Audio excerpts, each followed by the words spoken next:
Setting up Klarna for your business allows you to offer customers flexible payment options, enhancing their shopping experience. Here's how to get started.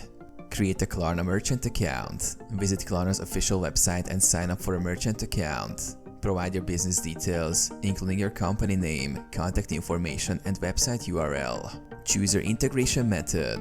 Klarna offers several integration options, including API, plugins for e-commerce platforms, and hosted payment pages. Select the method that best suits your business needs. Complete verification. Klarna will review your application and verify your business information. This process may require additional documentation, such as business registration or tax information. Integrate Klarna with your store. Follow the instructions provided by Klarna to integrate the payment solution into your online store.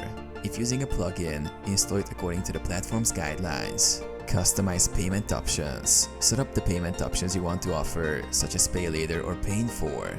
Tailor the Klarna experience to fit your brand. Test your setup. Before going live, test the integration to ensure everything works correctly. Conduct trial transactions to confirm the payment process is smooth. Launch and promote. Once set up, launch Klarna on your site and promote it to your customers to encourage usage.